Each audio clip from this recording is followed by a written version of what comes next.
Berbagai peristiwa telah mewarnai perjalanan tahun 2021, mulai dari pandemi COVID-19, bencana alam, tindak kriminalitas, perkembangan ekonomi, sosial, pariwisata, dan pendidikan. Berbagai peristiwa tersebut akan Bali TV rangkum dan refleksikan ke dalam Kaleidoskop 2021 berikut ini.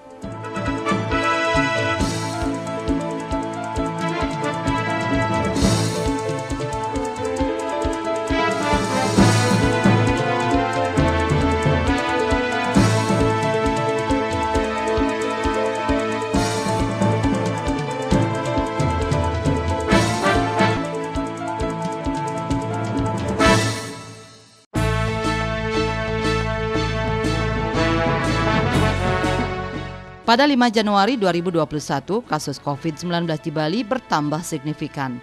Dibandingkan hari sebelumnya, tambahan pasien yang terpapar COVID-19 naik menjadi 167 orang. Tambahan ini membuat total kasus COVID-19 yang ditangani Bali mencapai 18.415 kasus. Selain itu, pada hari yang sama juga dilaporkan 2 pasien meninggal dan 110 pasien sembuh.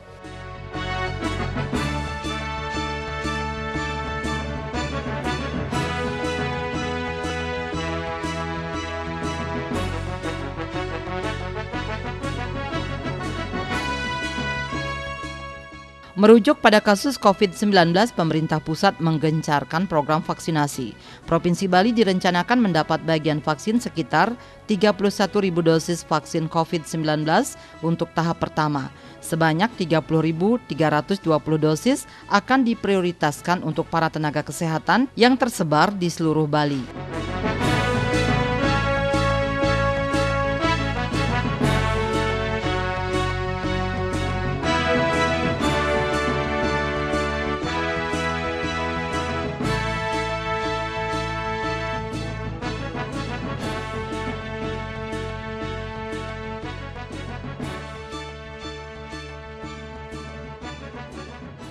Vaksin COVID-19 tahap 2 kembali tiba di Bali melalui jalur udara.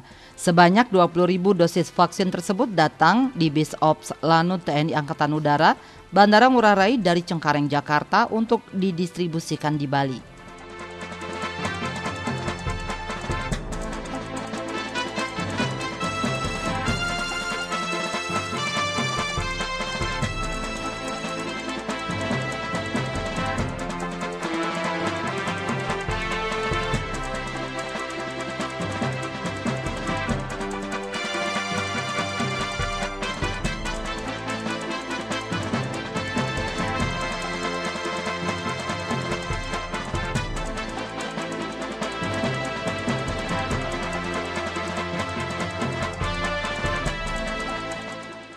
Selain vaksinasi yang telah dilakukan 2 tahap, pemberlakuan pembatasan kegiatan masyarakat atau PPKM juga diperpanjang hingga 8 Februari.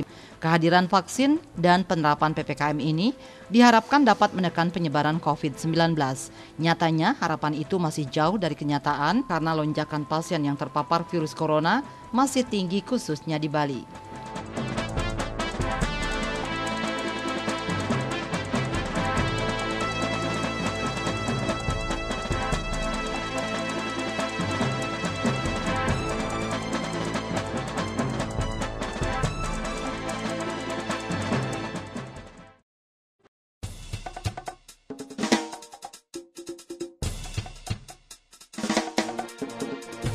Beralih ke berita lain, pemirsa, Kejaksaan Negeri Buleleng menetapkan 8 tersangka dugaan tindak pidana penyalahgunaan dana hibah pemulihan ekonomi nasional atau PEN pariwisata. Ke-8 tersangka ini merupakan pejabat-pejabat penting di Dinas Pariwisata Buleleng.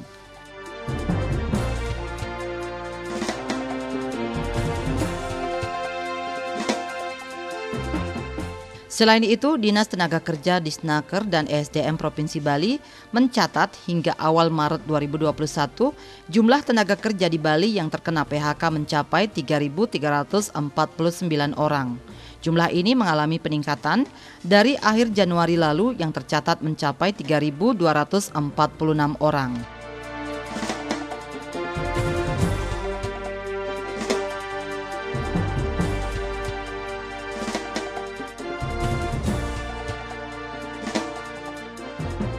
Dalam mencegah penyebaran COVID-19, Gubernur Bali menetapkan Pergub nomor 10 tahun 2021 tentang penerapan disiplin dan penegakan protokol kesehatan sebagai upaya pencegahan dan pengendalian virus corona, serta surat edaran atau SE nomor 6 tahun 2021 tentang PPKM Mikro.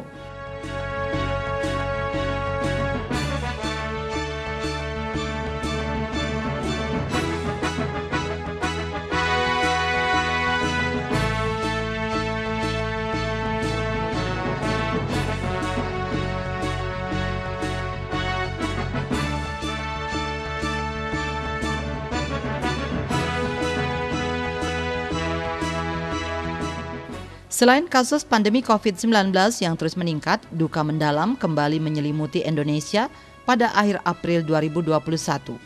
Kapal selam KRI Nanggala 402 dinyatakan hilang kontak saat melakukan latihan tempur di wilayah perairan Bali pada Rabu 21 April 2021. Presiden pun memerintahkan Panglima TNI, Kasal, dan Basarnas bersama instansi lainnya untuk mengerahkan segala kekuatan dan upaya seoptimal mungkin melakukan pencarian dan penyelamatan. Jokowi juga meminta agar evakuasi menyelamatkan 53 awak kapal menjadi prioritas utama.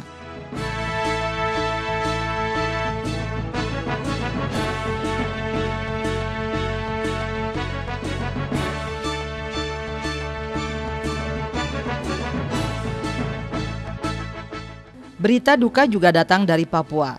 Seorang anggota BRIMOB dari tim Satgas Blukar gugur saat baku tembak dengan kelompok kriminal bersenjata KKB pada Selasa 27 April 2021.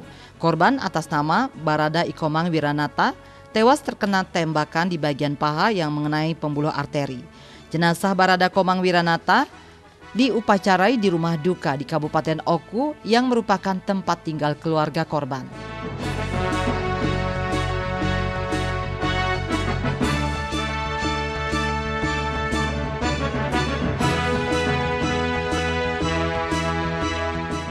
Di bidang pariwisata, kalangan pelaku usaha perhotelan di Bali mengakui adanya larangan mudik saat musim libur Lebaran Mei 2021.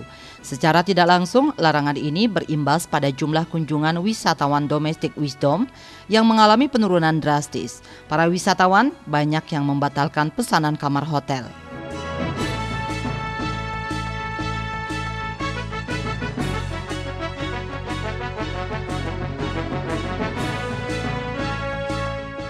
Meningkatnya kasus pandemi COVID-19 disertai varian-varian baru di Indonesia menjadi ancaman serius bagi kebijakan yang rencananya dilakukan Bali menggeliatkan ekonomi seperti program Work from Bali WFB dan Open Border untuk wisatawan mancanegara.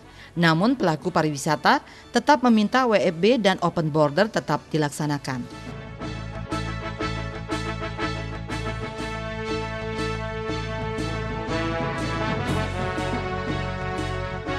Pada siaran persnya di Istana Negara, Presiden Joko Widodo menetapkan pemberlakuan pembatasan kegiatan masyarakat PPKM darurat khusus di Pulau Jawa dan Bali.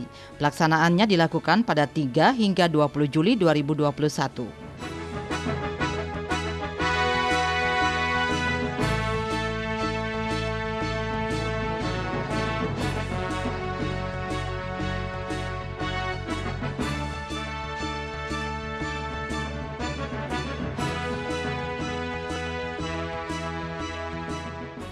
Merujuk pada siaran pers, Presiden Jokowi, Provinsi Bali kembali menerapkan PPKM, namun kali ini PPKM tersebut dalam skala darurat dan pada level 3.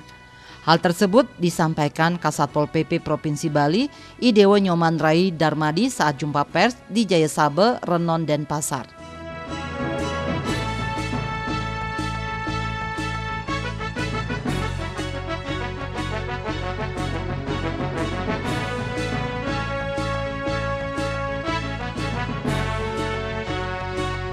Beralih ke berita selanjutnya. Pemirsa, selain untuk orang dewasa, vaksinasi COVID-19 juga menyasar anak-anak. Vaksinasi COVID-19 bagi anak-anak mulai dilaksanakan dan Kodam 9 Udayana menjadi yang pertama di Indonesia melakukan vaksinasi untuk anak-anak. Tidak seperti vaksinasi untuk orang dewasa, untuk anak-anak mendapat perlakuan sedikit berbeda.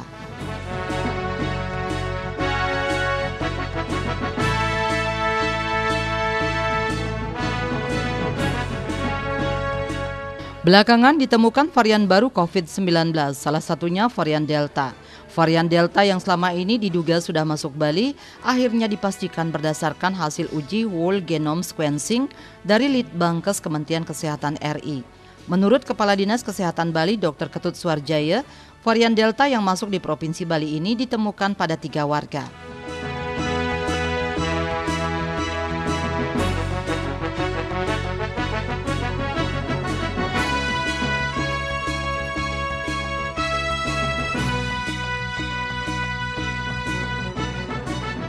Dalam meminimalisir penyebaran COVID-19, Gubernur Bali Wayan Koster kembali mengeluarkan surat tentang aktivitas isolasi terpusat berjenjang bagi pasien terkonfirmasi positif COVID-19 dengan orang tanpa gejala dan gejala ringan.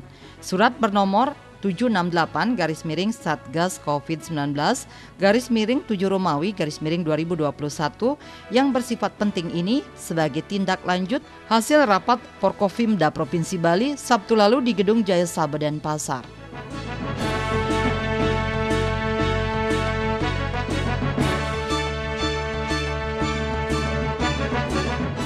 Gubernur Bali Wayan Koster juga mengeluarkan surat edaran nomor 12 tahun 2021. Dalam surat edaran tersebut diputuskan seluruh kabupaten kota menjalani PPKM level 4.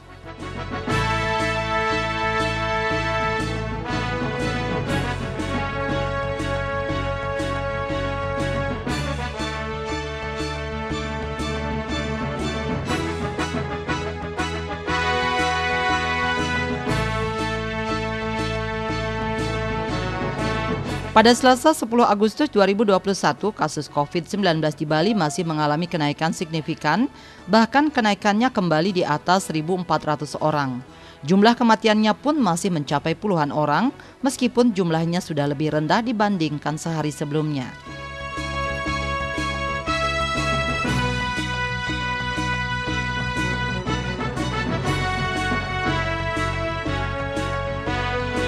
Percepatan cakupan vaksinasi COVID-19 di Denpasar terus dilakukan. Sesuai dengan kebijakan pemerintah pusat, sasaran masyarakat terus dikembangkan. Setelah sukses menyasar kelompok tenaga kesehatan nakes, pelayan publik, lansia, remaja, dan masyarakat umum, kini sudah mulai menggarap ibu hamil. Sebelumnya ibu hamil tidak masuk dalam kelompok yang divaksin. Namun sejalan dengan perkembangan yang ada, kini ibu hamil sudah bisa divaksin.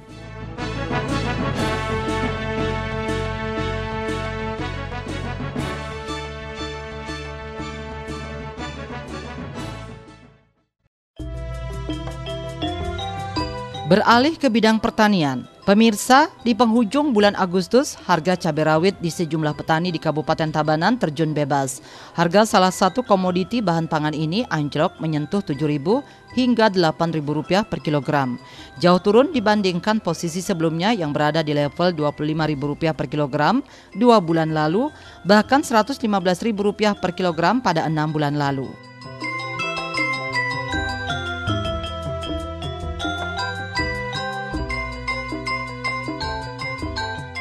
Meski dalam situasi pandemi COVID-19, Gubernur Bali Wayan Koster tetap berkomitmen dalam pelestarian bahasa, aksara, dan sastra Bali.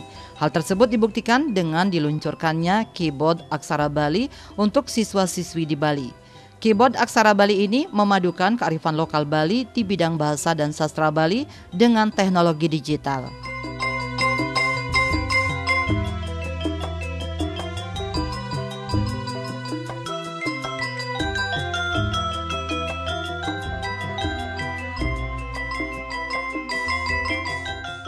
Setelah sekian lama pemerintah memberlakukan pembelajaran jarak jauh atau daring, pemerintah Kabupaten Buleleng memastikan pembelajaran tatap muka terbatas atau PTMT akan dimulai pada awal Oktober mendatang. Pembelajaran nantinya akan dilakukan secara terbatas dengan kuota maksimal 50%.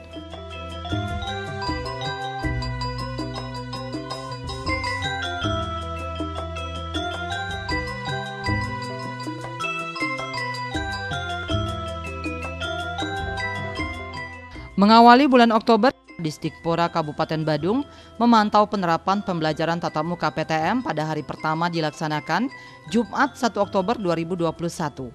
Penerapan PTM secara serentak dimulai pukul 7.30 WITA.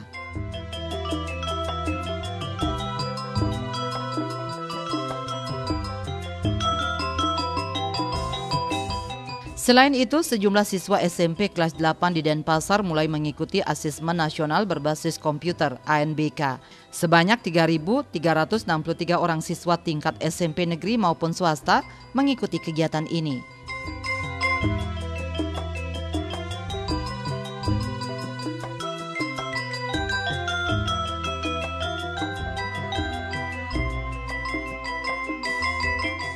Masih di bulan Oktober, Bandara Internasional Ngurah Rai rencananya dibuka untuk perjalanan internasional pada 14 Oktober 2021. Syaratnya adalah memenuhi ketentuan dan persyaratan mengenai karantina, tes COVID-19, dan kesiapan Satgas. Demikian dikemukakan Koordinator PPKM Jawa dan Bali Luhut Binsar Panjaitan dalam keterangan virtual disiarkan kanal YouTube Sekretariat Presiden.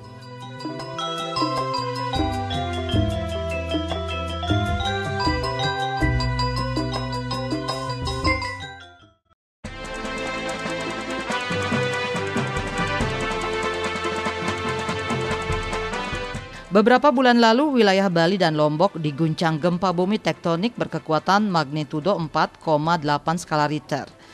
Pusat gempa berlokasi di darat pada jarak 8 km barat laut Karangasem, Bali pada kedalaman 10 km dan tidak berpotensi tsunami. Namun, dampak gempa membuat beberapa bangunan mengalami kerusakan dan terdapat korban jiwa.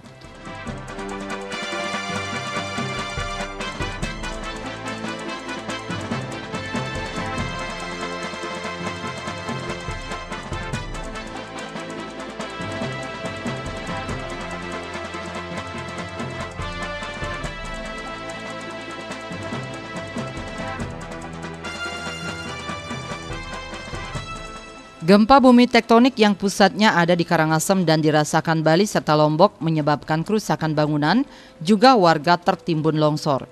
Informasi yang dihimpun dalam peristiwa longsor yang terjadi di Trunyan, Kintamani itu menimbulkan sejumlah korban jiwa.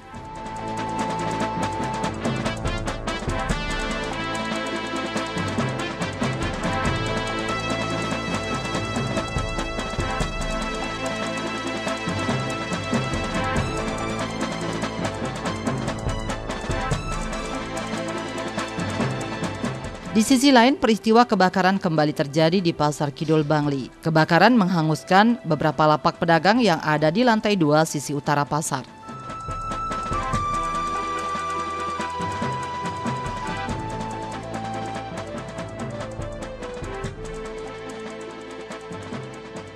Berselang beberapa hari setelah gempa bumi di Karangasem yang mengakibatkan bencana longsor di Kintamani, bencana serupa juga terjadi di wilayah Gianyar.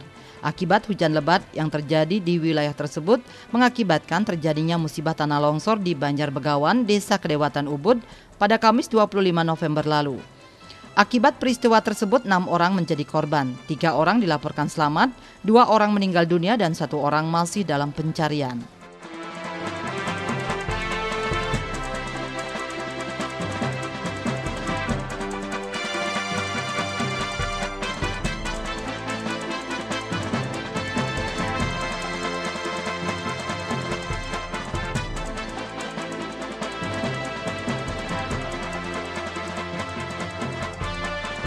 Memasuki bulan Desember, curah hujan dengan intensitas tinggi yang terjadi Minggu 5 Desember hingga Senin 6 Desember 2021 pagi menyebabkan terjadinya genangan air, bahkan banjir di sejumlah wilayah.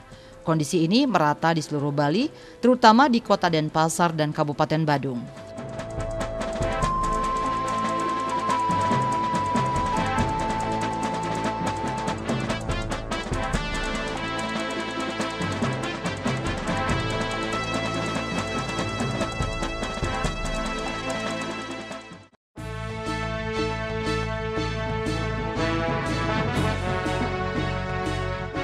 Memasuki minggu ketiga di bulan Desember, program vaksinasi COVID-19 bagi anak usia 6-11 tahun di Bali dicanangkan kick-off. Pelaksanaan vaksinasi anak 6-11 tahun ini dilakukan lewat jalur sekolah.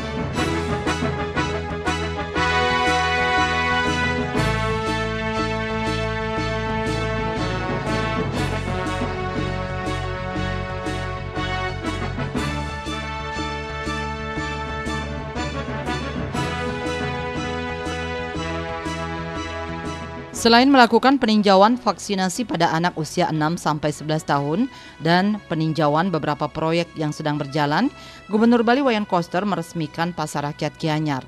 Pasar yang berlokasi di jantung kota Gianyar kini bertransformasi menjadi pasar dengan desain megah dan jauh dari kesan kumuh.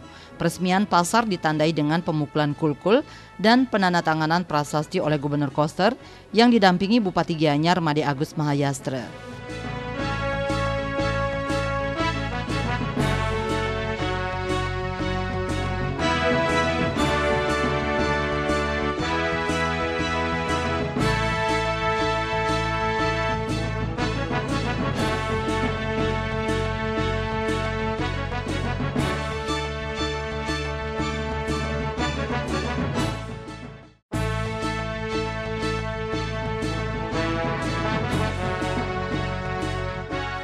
Tahun baru menjadi lembaran pembuka baru untuk setiap orang agar menjadi lebih baik. Dengan adanya resolusi 2022 mendatang, maka seseorang lebih termotivasi dan semangat kembali untuk berjuang. Banyak orang yang membuat resolusi sebagai pendorong untuk menjadi lebih semangat. Tak bisa dipungkiri bahwa pandemi COVID-19 telah mengubah kehidupan dunia. Banyak orang saat ini lebih sering menghabiskan waktu di rumah daripada di luar. Pandemi telah memberi kita pengalaman waktu yang berbeda. Di tengah pandemi COVID-19 ini, banyak masyarakat berharap agar pandemi segera berakhir, pariwisata Bali segera pulih, serta ekonomi Bali dapat segera bangkit. Tahun 2020 telah menjadi tahun yang berat, tetapi seluruh bangsa berada di titik puncak perubahan. Tetaplah bersikap baik kepada diri sendiri.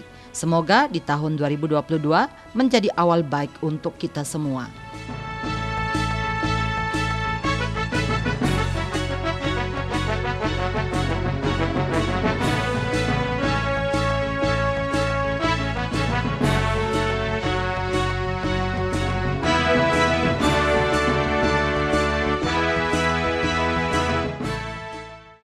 Saya sebagai pengrajin, kebetulan juga sedang berpameran sekarang di Arena Bali Bangkit.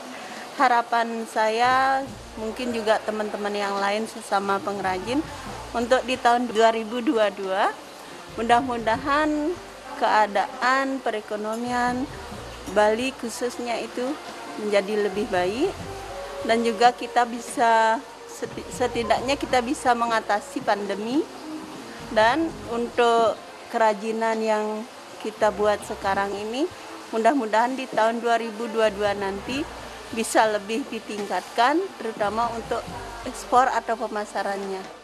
Harapan Dini untuk menyongsong 2022 ini, semoga golongan-golongan muda di Bali ini masih tetap terus berkarya di bidang apapun, baik di bidang seni maupun yang lain-lain. Dini harap pandemi ini segera berakhir karena ini memang benar-benar memberatkan kita semua. Tapi untuk saat ini kita harus tetap semangat menjalani hidup ini. Semoga pandemi ini cepat berakhir. Adapun harapan yang kami inginkan di tahun 2021 ini, kami berharap dunia pendidikan dapat berjalan dengan normal. Khususnya bagi anak-anak kami, semoga dapat mengikuti proses pembelajaran dengan normal dengan tetap memperhatikan protokol kesehatan. Kami juga berharap masyarakat semakin mempercayakan sekolah kami untuk menitipkan anak-anaknya mengenyam pendidikan dan meraih prestasi untuk mengembangkan minat dan bakat mereka. Kemudian untuk masyarakat dan juga pemerintah, besar harapan kami tetap mentaati protokol kesehatan sehingga pandemi ini bisa kita lalui, kita bisa berdampingan dengan COVID-19 dan tetap beraktivitas sehingga keadaan segera pulih dan normal kembali. Tentu yang kami paling sangat harapkan adalah kembalinya kehidupan yang normal, di mana COVID bisa segera berlalu, masyarakat bisa hidup berdampingan, tentram, damai kembali, dengan tentunya itu pun harus diawali oleh peraturan yang ketat untuk tetap melaksanakan prokes daripada yang sudah ditetapkan oleh pemerintah. Terlepas dari itu, kalau tanpa kita mengikuti apapun dari anjuran pemerintah, tentu kita tidak akan bisa mencapai apa yang kita harapkan bersama.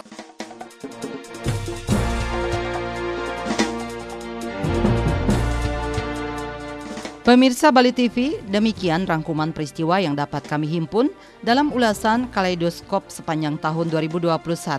Walaupun menjadi tahun yang berat, tetapi seluruh bangsa berada di titik puncak perubahan.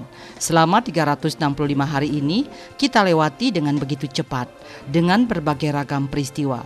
Semoga tahun 2022 menjadi awal baik untuk kita semua.